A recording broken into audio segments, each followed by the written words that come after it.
बोलती पुस्तके. ज्यांना वाचनाचा नाद त्यांना बोलती पुस्तके घाली साद.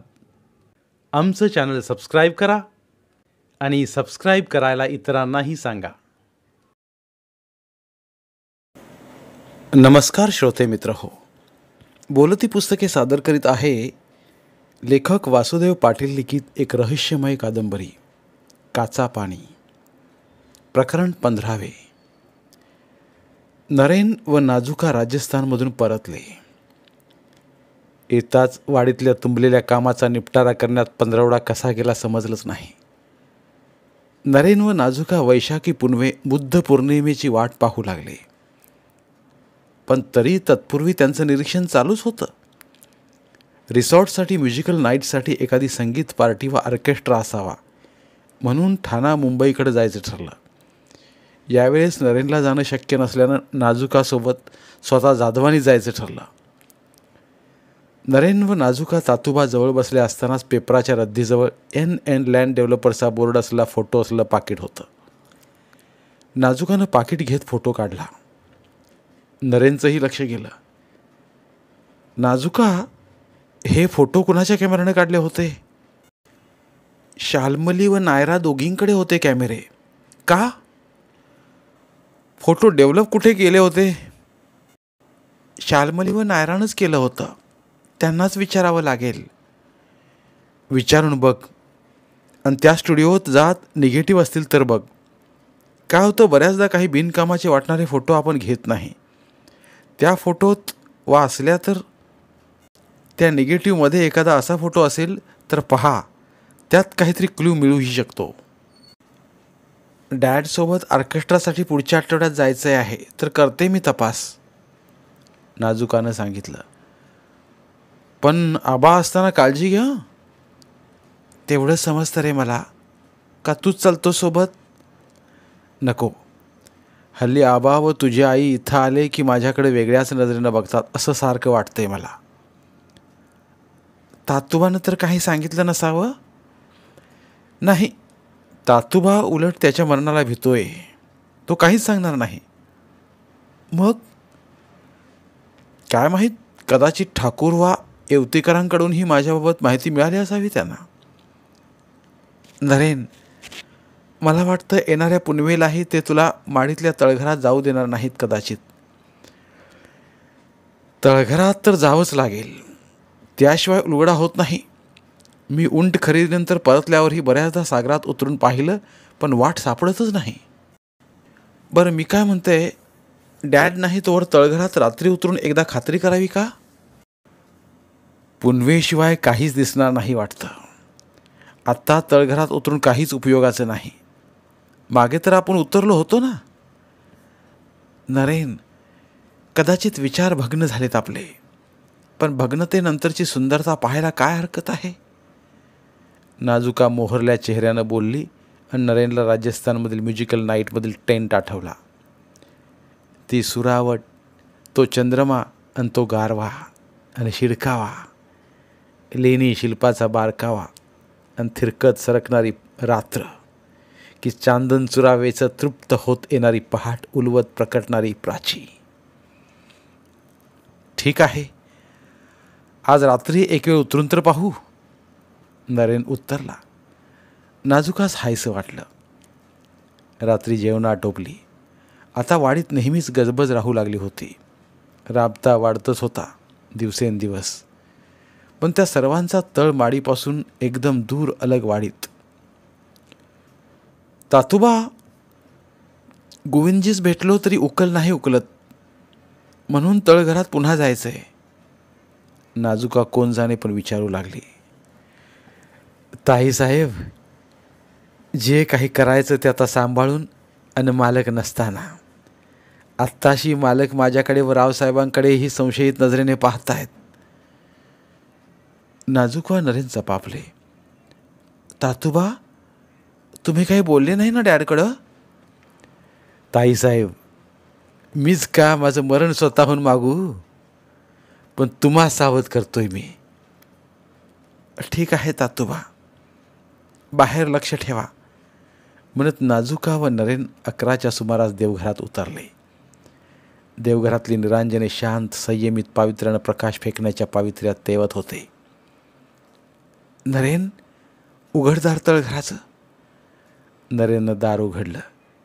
खटकन कडी खाली पडत दार ढकलताच कर्र कुच कुचकंड आवाजानं शांतता भंगणं मग ते शांततेचं असो की कोणतंही, रंध्रारंध्रातून धडकन तेज करतं. आतून जणू कोंडलेला अंधार व कुबट खारट सुक्कट वास भपकारा उठवत घुमला. नरेन, थांब, मला पुढे होऊ दे. भीती नाही वाटत तुला? तू असल्यावर कसली आली रे भीती? अन मीच फितुरलो तर? नरू, गप्प बस आणि हात हातात धरत चल मुकाट्यानं. नाजुकानं उंबरट ओलांडलं व दगडी पायऱ्यावर पाय ठेवला. दुसरा पाय खालच्या पायरीवर ठेवणार तो पावे तो नरेननंही उंबरट ओलांडलं आणि तीव्र तीव्र झटका, संवेदन, रंध्रारंध्रातून चैतन्य रुधिर उड्या मारत सैराट धावत अंगप्रत्यंगातून जणू सरसरती सौदामिनी वाहू लागली. नरेन, आज तर पुनव नाही ना? मग हा झटका? तेच ग, आणि आधीपेक्षाही तीव्र. मागं फिर. नको घाबरूच नरेन. चल पुढे काहीतरी आभा फुटत इकडे प्रभा येते बघ. तोच नरेननं तिला मागे ओढलं. नाजुका, थांब, जरा मला विचार करू दे. मूर्खा, चल पुढे. का मागं खेचलं मला? मला पुढं होऊ दे, तू मागं चल. पुन्हा दोघे निघालेत. एक एक पायऱ्या उतरू लागले. पायऱ्यावर उतरत चाललेत. गोल गोल फिरत खाली खाली उतरत निघालेत. नरेन, पायऱ्या का सरत नाहीत? तळघरात एवढ्या पायऱ्या तर नव्हत्याच मुळी. चालत राहा, फक्त माझा हात सोडू नकोस. बघ किती किती लखलखाट प्रकाश पसरलाय. समोर बघ, फक्त हात सोडू नकोस. नरू, तू कसला विशारद रे? तुला हे कळत नाही की द्वैत्वाच्या भग्नतेतच अद्वैताची सुंदरता निर्माण होते. पाऊलात पाऊले विरली की मी उरत नाही आणि तू उरत नाहीस. रेत सागरात हंबरला श्वासी गुंता लढमाळ. अरे आता हात सोडला तरी हा अद्भुत नजारा दिसेलच तुला. हीच व्यक्ती सापेक्षता मी तुला कधीचीच अनुभवायला सांगत होती. आज या व्यक्ती सापेक्षतेची उकल झालीच. नरेनचं नाजुकाच्या बोलण्याकडे लक्ष नव्हतंच. तो समोर जे पाहत होता ते अद्भुत अगम्य व त्याच्या वास्तुविशारद ज्ञानाच्या कक्षी पलीकडील होतं. त्याला समोर प्रकाशच प्रकाश दिसत होता आणि फिशपॉटमध्ये ठेवल्यागत समोर सारा सागर ठेवलेला. प्रत्येक कॅनव्हास वेगवेगळा. एक गुहा, एक कॅनव्हास. एका कॅनव्हासमध्ये दिसणारं दुसऱ्यामध्ये नव्हतं. वेगळंच सर्व. त्याला काय पाहू आणि कोणतं आधी पाहू असंच झालं. तो नाजुका कुठं आहे म्हणून मागं वळून पाहू लागला तर ती दगडी पायऱ्यावरच परत उभी. अरे, या दगडी पायऱ्यावर तर आता प्रकाशच प्रकाश पसरला आहे. आणि या पायऱ्यात वेगवेगळ्या वाटा फुटल्यात कशा? एक एक अंधारी केव्ह, गुहा. पण या आभेनं ती केव्ह, गुन्हा उजाडली या जणू. तो पुन्हा पुढं सरकला आणि तळघरातल्या तळघरात वेगळ्या वाटेच्या जाळ्यात गुरफटू लागला. नाजुकाही त्याच्या मागोमाग गुरफटत निघाली, उकलत. आजूबाजूला सर्वत्र पाणी, तरी आपण मात्र कोरडे. पाण्यात एखाद्या बंदिस्त काचेच्या कॅनॉलमध्येच जणू. ह्यालाच काचा पाणी म्हणावं का? समोर बघ नाजुका. आणि तोच मात्र विस्पारल्या डोळ्यांनी पाहू लागला. प्रचंड मोठं सागरी गुहांचं जाळं पसरलेलं. मध्येच महाकाय सागरी स्तंभ. कुठे सागरी कमानी, काही सरळ ताट उभे तर काही कमानी व स्तंभ झुलते. एवढे महाकाय स्तंभ झुलते कसे? कोणती हायड्रॉलिक पॉवर या ठिकाणी वापरली असावी? काही स्तंभात ही गुहा व पोकळ होत वर वर जाणारी. ते दोघे फिरत राहिले. नरेन, ही सर्व सागरी भूरूपे जलमग्न सागरात, मग तरी पाणी का लागत नाही आपणास? समोर तर दिसतंय. नाजुका, स्थळाची जडत्वता आणि व्यक्तीची जडत्वता असली तरी काळाची जडत्वता नाही. ती तर पुणवेलाच येईल ना? नरेननं उकललं. ते फिरत फिरत पुढे सरकले. या बघ कोरल रीफ, प्रवाळांच्या भित्ती या खडकास बिलगलेल्या व शेवाळ त्यात अडकलेली. नरेन एक एक चमत्कार नाजुकास दाखवू लागला. नरेन, समोर तिकडे बघ, या कोरल रीफ ज्या खडकास बिलगल्या त्या खाली लाल काय चमकतंय बघ. नाजुकानं बोट दाखवत दर्शवलं. नरेन थबकला. तो नाजुकास घट्ट धरत दिग्मुख होत पाहू लागला. नरेन, काय आहे? नाजुका, आपण आता अगदी मंदिराच्या खाली उभे आहोत वाटतं. वरती बघ, हा अखंड खडक कोरत पिंडेचा आकार दिलाय, पण त्या खालीच खोल ते जे चमकतंय लाल शुभ्र मिश्रित, तीच ती पिंड असावी जी गोविंदजीने सांगितली होती, या उभ्या झुलत्या सागरी स्तंभात अडकलेली. नरेन, आपण जोधपूर जवळच्या भागात उंट खरेदी करताना जे भग्न मंदिर पाहिलं तेथला दगड याला मिळता जुळता होता वाटतं. म्हणजे ही पिंड त्याच मंदिरातली असावी का? खचितच. परकीय यवनी आक्रमकांनी ती त्या मंदिरातून नेताना या सागरात टाकली असावी, वा इतर कारणांनी बोट बुडत इथे विसावली असावी. नरेन, एका भग्नतेपासून सुरुवात होत भग्नतेतील सुंदरता अनुभवल्यानंच हा अनुपम अद्भुत नयनरम्य पाकी दिंडीचं दर्शन होतंय असं तर नसावं. नाजुका, काहीही असो, पण यावरील मंदिर बांधताना ब्रजलालजी व गोविंदजी वारंवार सागरात उतरत जे खडक फोडत होते तो हाच वरचा खडक असावा बहुतेक. कदाचित हीच पिंड वर न्यायची त्यांची कल्पक योजना असावी. मग ही पिंड त्यांनी वर का नेली नाही? चल, मी सांगेन नंतर. आधी आणखी काय काय आहे ते तर पहा. नरेन, पण ते सागरातून कुठून येत होते मग इथं? तू तर शोधल्यात ना वाटा? नाजुका, हे गोविंदजीही काहीतरी लपवत असावेत आपणापासून. कदाचित ब्रजलालजीच्या नंतर या गोविंदजीनं आधीच सागरातील गुहेच्या वाटा बंद केल्या असाव्यात, किंवा तातोबा खोटं सांगत असावा व ब्रजलाल गोविंद आपण ज्या तळघराच्या वाटेनं आलो त्याच वाटेनं येत असावेत, वा कुठून तरी तिसरीच वाट या सागरी गुहामध्ये दुरून कुठून तरी येत असावी. भुलभुलैया, गुंथन काला सगळा. नरेन नाजुका बरंच फिरत की तळघरातल्या भासमान चक्रात अडकत, काचा पाणी खेळत की परावर्तनाच्या जादुई दुनियेत वावरत आल्या वाटेनं परतली. तो पावे तो वाडीत तातुबा सकट सारीच पहाटेच्या साखर झोपेत ढाराढूर होती. नरेननं तळघराचं दार लावलं. देवघरातून ती दोघं वर रूममध्ये आली. काही काळ दोघेही भ्रमिष्ठागत शांत बसलेले. हुसासा टाकत केव्हाशी नरेनच बोलला. नाजुका, काय आलं तुझ्या लक्षात? काय आलं नसलं तरी शिल्पे भंगली तरी निसर्गात अप्रतिम सौंदर्यसृष्टी निर्माण करू शकतात याची प्रचिती आली. नाजुका, त्याच त्या परिघात तू पुन्हा पुन्हा शिरू नकोस. मग तुझ्या लक्षात का येत नाही की तू किती नशीबवान आहेस? कशी? गोविंद वा तातोबा सांगताहेत तसं जी शक्ती नैना ब्रजलालजीत होती तीच तुझ्यात पण आली वाटतं. कसं शक्य आहे हे? ती शक्ती ना माझ्या आईत होती ना माझ्या वडिलात. नाजुका, तुझा व नैनाचा जवळचा संबंध नसला तरी तुला गर्भसंस्कार माहीत आहे का? मिस्टर पाटील, तुम्ही सहज विसरता की मी एक डॉक्टर आहे. मला नाही माहीत असणार का? मग नैनाला जेव्हा मारण्यात आलं तेव्हा ती तुझ्या आईच्या कमरेस बिलगत विनवणी करीत होती, आणि त्यावेळेस नायजाबाई गरोदर होत्या. त्यावेळेस नैनाची अतितीव्र इच्छा जीव वाचवण्याचीच असावी म्हणून ती वारंवार विनवणी करत होती, पण जीव वाचत नाही हे पाहताच ती तुझ्या आईवडिलांना हायही देत होती. भावनिक आंदोलनाचं हेलकावी ती खात असतानाच तू गर्भात असल्या तुझ्या आईस ती बिलगलेली होती. याचाच परिपाक तिच्यातली शक्ती बदला घेण्यासाठी म्हणा वा नायकाची वाडी वाचवण्यासाठी म्हणा, ती शक्ती ती देऊ पाहत असावी. दुसरी गोष्ट, नैनामुळे सुरुवातीस तुझ्या वडिलांना ही शक्ती प्राप्त झाली होती.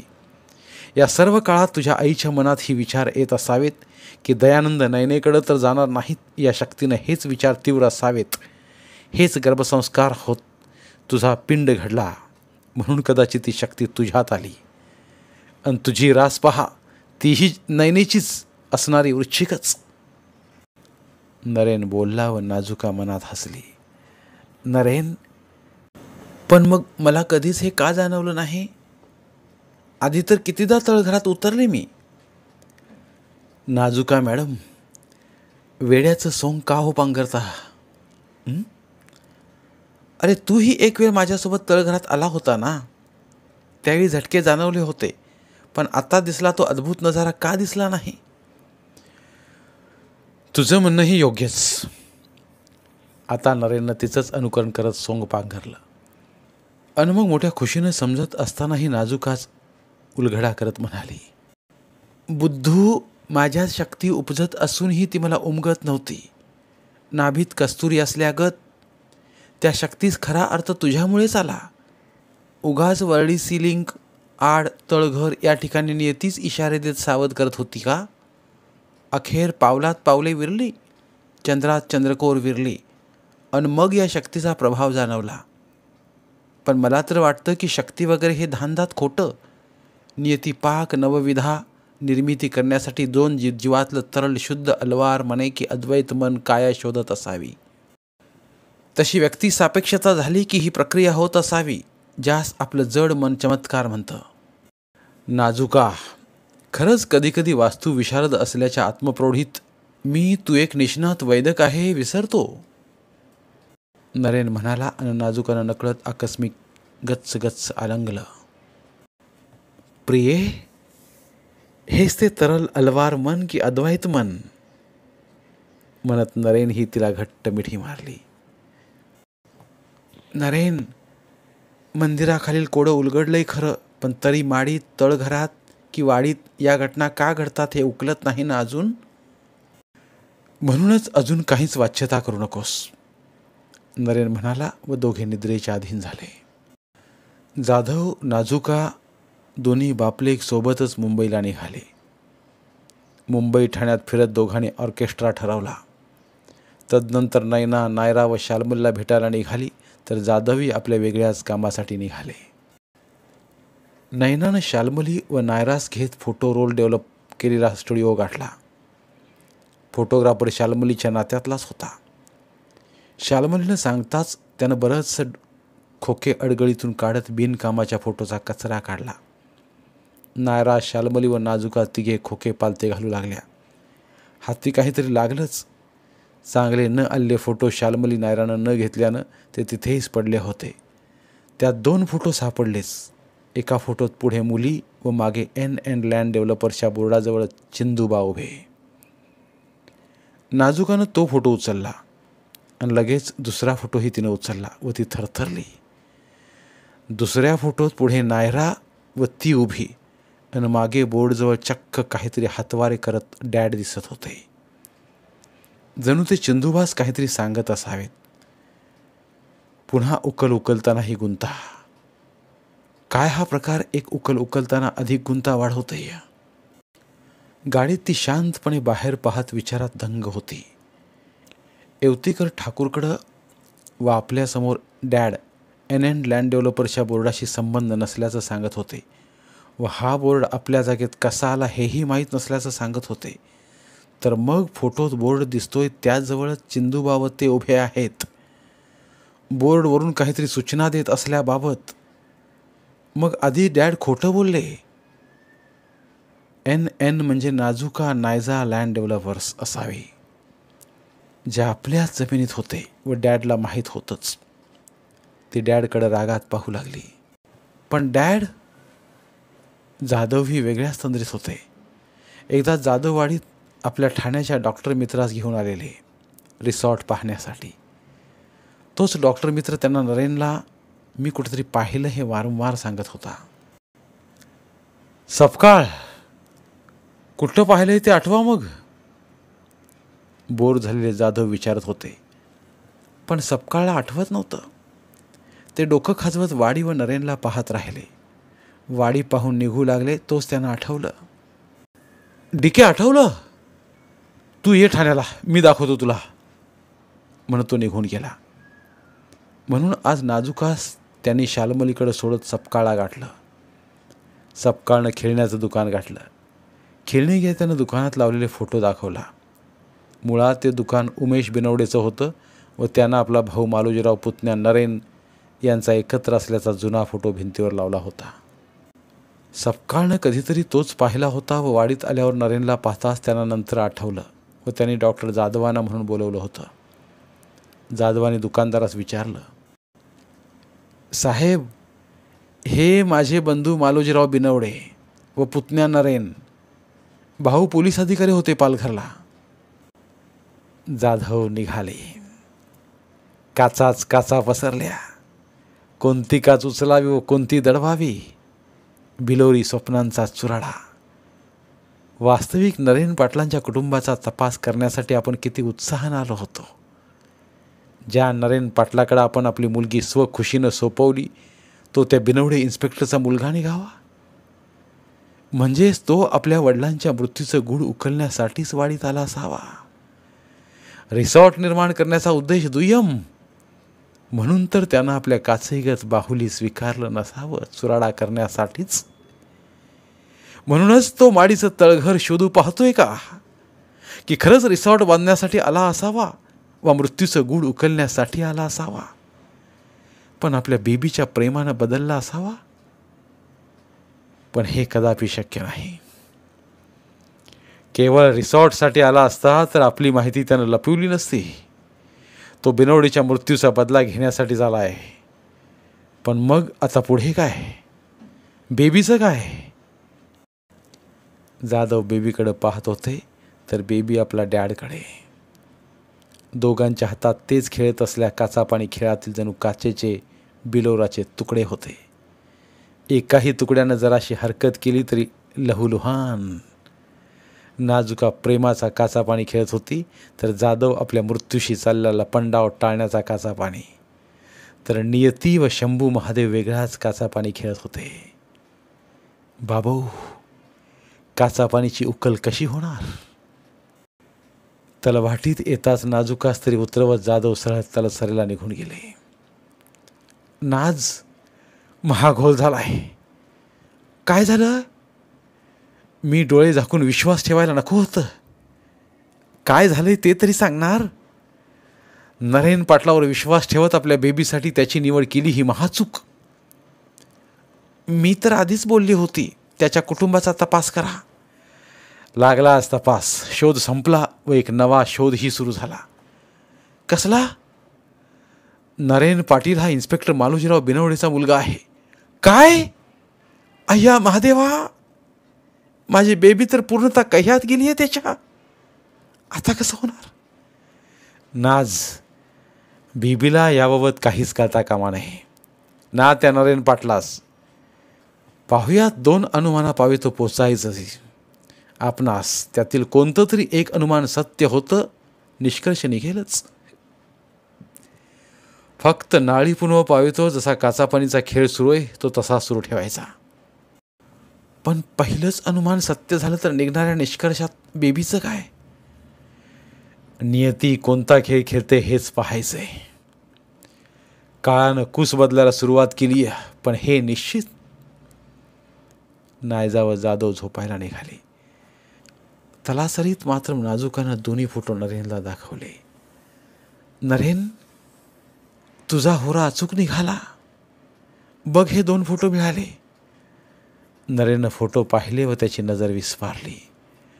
तो पुन्हा पुन्हा फोटो पाहू लागला. नाजुका, तुझा बाप तर आधी बोर्डशी काहीच संबंध नाही म्हणत होता, आणि मग या फोटोत बोर्डजवळ काय करतोय हा? नरेन, यातून काय निष्कर्ष निघतोय? नाजुका, नायजा ही फर्म जाधवांचीच. हरामखोर चिंदूनही खोटी कबुली दिली आणि मग बुडाला. पण कसं? नरेननं थोडा वेळ विचार केला. त्यानं आपल्या घरातील वाद, आबांचा फसलेला व्यवहार निपटण्यासाठी नाळी पुनवेच्या वेळी निघून येणं सारं सारं आठवलं. आणि मग तो वाडीत आल्याचा क्रम. नाजुका, तुला आठवतं का माझी वाडीतील पहिली पुनव? बहुतेक आषाढी पुनव. यस, त्याच दिवशी जाधव व नायजाबाई वाडीत आले होते व घाईत त्यांनी चिंदूस काहीतरी काम सांगितलं होतं. नाजुका जवळ येत तिने नरेनचा हात हातात घेतला. बाकी एवढं नाही आठवत, पण मला खूप वाटत होतं तू थांबावं वाडीत रात्री म्हणून मी तातोबाकरवी तुला थांबवलं होतं. चिंदूनं भंगारातला NN लँड डेव्हलपर्सचा बोर्ड काढला व त्यास घाईघाईत प्रायमर मारला व त्यानंतर मुजावला तो विकला असावा तुझ्या डॅडच्या सांगण्यावरून. कारण ठाकूर कदम यांनी चौकशीत तुझ्या वडिलांना याबाबत झाडाझडती घेतली होती म्हणून त्यांनी चिंदूबास तो बोर्ड कलर मारत विकायला लावला. बरं पुढे? या फोटोत जाधव चिंदूस बोर्ड काढायला लावत आहेत. तो काढून त्यांनी तळघरात लपवला असावा. पण ठाकूर कदमांचे धागोदरे येऊ पाहताहेत म्हणून आषाढी पुणवेला त्यांनी चिंदूला कलर मारायला लावत नायनाट करायला लावला. पण मतलबी चिंदूनं मांगरीत येत तो मुजावरला विकला. पोलिसांनी चौकशीला बोलावलं तेव्हा चिंदूनं बनवाबनवी केली. पण ठाकूर परतताच आपलं भिंग फुटेल म्हणून तो घाबरला व नाळी पुणवेला तुझ्या डॅडला भेटला. जाधवानी ओळखलं चिंदू आता लंगडं घोडं झालंय व लंगडं घोडं वागवत पुढं स्वार होत लढाई मारता येत नाही म्हणून चिंदूचा गेम केला. नरेन बोलला व नाजुकानं हातानं जोरात दाबला. नरू, तरी चिंदूबास कसं मारलं?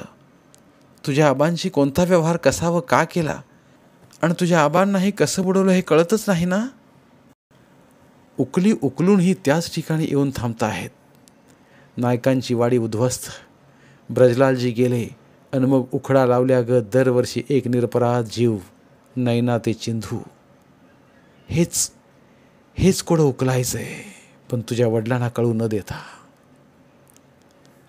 बा अलक्षा, का तू खोल सागरात दडून बसलायस? वर येण्यात तुला कोणी अडकण लावलंय? तुझं अडकणं, नैनाचा आत्मा, शिखरावरची माकडं, रत्नाचा खच, सर्व गुंता सोडवायचा आहे. गोविंद, तातुबा, व्यक्ती सापेक्षता सारं वापरत व आधार घेत सोडवायचं आहे. पण सोबत स्थल, काल, व्यक्ती सापेक्षतेनं आपलाही मगदूर महत्वाचा. त्यावरच तर नरेनला आता सामोरं जायचंय. काचा पाणीच्या जाळ्यात तोच अडकतोय की आणखी दुसरा कोणी? की नियती कुस बदलत वेगळाच बिलोर दडवत उकलत हा काचा पाणीचा खेळच बंद करेल. तुर्तास नाळी पुनवे पावे तो हा सवाला तिचा काचा पाणी. क्रमशः उर्वरित कादंबरी पुढील भागात. धन्यवाद. बोलती पुस्तके श्रोते मित्रांसाठी मराठी साहित्याचा खजिना फक्त 59 रुपयात. फक्त 59 रुपये माफक फी भरून आमच्या साहित्यरत्न या चॅनलचे सभासद व्हा व भरपूर मराठी ऑडिओ बुक्सचा आस्वाद घ्या.